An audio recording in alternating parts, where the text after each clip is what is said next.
বাইদেউ আজি আপুনি কেইবাটাও স্থানত নিজৰ কাম কাজসমূহ পৰ্যবেক্ষণ কৰিছে আৰু কি ক'ব এই মুহূৰ্তত?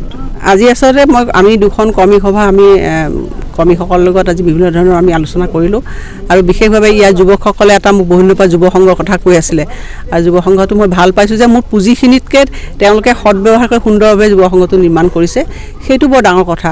যুৱকসকলে মই ভাবিছোঁ যে তেওঁলোকৰ আন্তঃগাঁথনি তৈয়াৰ হ'ল আৰু এই অঞ্চলৰ যুৱকসকলে শিক্ষা বা বিভিন্ন দিশৰ উত্তৰণৰ কাৰণে যাতে কাম কৰে, মই সেইটো তেওঁলোকক অনুৰোধ জনাইছোঁ। আৰু যুৱকসকলে সঁচাকৈ যদি যুৱশক্তিয়ে যদি ভালকৈ সমাজখনৰ কাৰণে কাম কৰে তেতিয়াহে আচলতে প্ৰকৃত উন্নয়ন গোলাঘাট সমষ্টি হয়। মোৰ গোলাঘাট সমষ্টিটোৰ আজি আপোনালোকে দেখিছে এই দৈয়াঙৰ গোটেই বিস্তৰ এলেকাত 13খন গাঁও পঞ্চায়ত আজি যথেষ্টখিনি উন্নতি হৈছে আৰু ইয়াৰ গুৰিতে আছে আচলতে জনসাধাৰণৰ সজাগতা। যেতিয়া উন্নয়নৰ প্ৰক্ৰিয়াটোত যুৱকসকলে হওক বা মহিলাসকলে হওক অংশগ্ৰহণ কৰে তেতিয়াহে উন্নয়নটো সম্পূৰ্ণ হয়। আৰু মই সঁচাকৈ বিধায়িকা হিচাপে মই সন্তুষ্টি মোৰ আছে যে ইয়াত আচলতে কামখিনি ভাল হৈছে। মই পুনৰবাৰ যুৱকসকলক ধন্যবাদ জ্ঞাপন কৰিছোঁ, শুভকামনা জনাইছোঁ। তোমালোকে ভালকৈ এই আন্তঃগাঁথনি তৈয়াৰ লগতে মানৱ সম্পদ গঢ়িবলৈ তোমালোকে চেষ্টা কৰা, সেইখিনিকে মই অনুৰোধ জনাইছোঁ।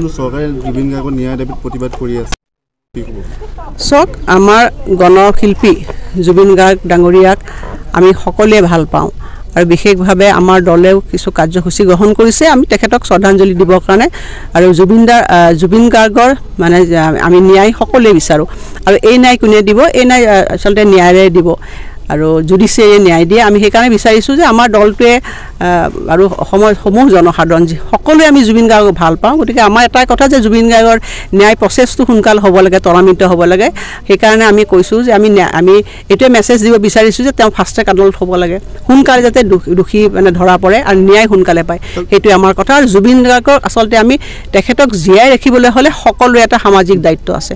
আমি সেইটো কথা কৈছোঁ যে আমি বিচাৰিছোঁ যে আন্তৰিকতাৰে জুবিন গাৰ্গে ন্যায় পাওক, জুবিন গাৰ্গে জাষ্টিছ পাওক আৰু সেইকাৰণে যাতে ন্যায়ালয়ৰ ওপৰত আমাৰ বিশ্বাস আছে, ফাষ্ট ট্ৰেক আদালত হওক আৰু আমি আশাবাদী যে জুবিন গাৰ্গে জাষ্টিছ পাবই।